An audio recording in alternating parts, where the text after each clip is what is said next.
seeing this morning, they're now dealing with all that fog out on the ice. Yeah. And Emily Deem is actually live in the town of Neenah along the shores of Lake Winnebago. Any improvement in visibilities there, Emily? You know, just a little bit, Doug. If you take a look over my shoulder, you can kind of see a little glimpse of the vehicles that are out there and some of the shanties. But like I said before, I've been covering the sturgeon spearing season now for about 3 years. I always get to see a beautiful sunrise. And now this is what they're seeing this morning. Jim Gerke is here with me. And Jim, what, 2 years ago I was already kissing a sturgeon about this time and nothing right now.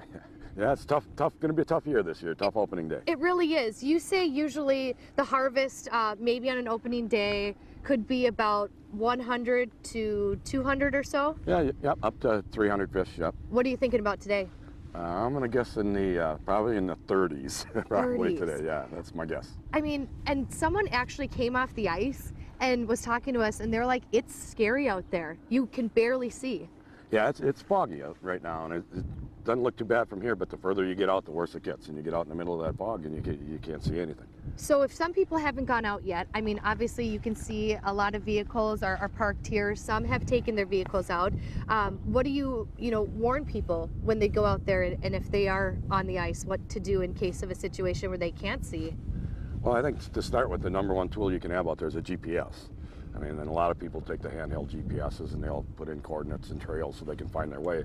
If not, quite a few people are just on the road here and they're on either side of the road. So I'd be very cautious about crossing that crack out there today.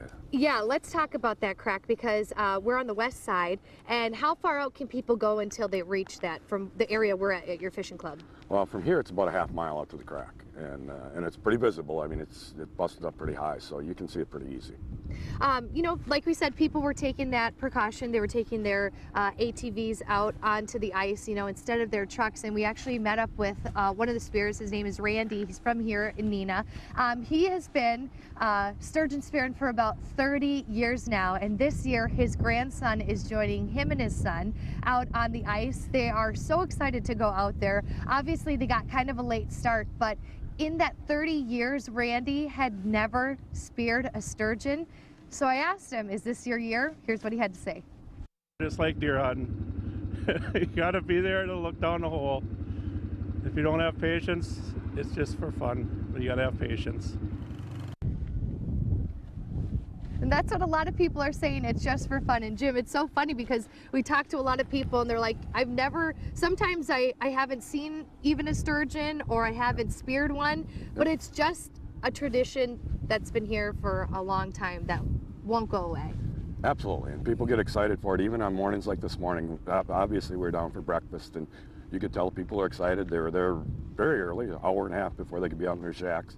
So it's just one of those things that people do in the wintertime, and they get fired up about it.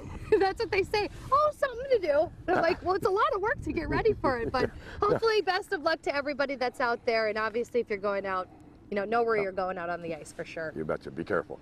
All right, we'll send it back to you, Ange and Doug. All right. Thanks, Em. Thanks, Emily.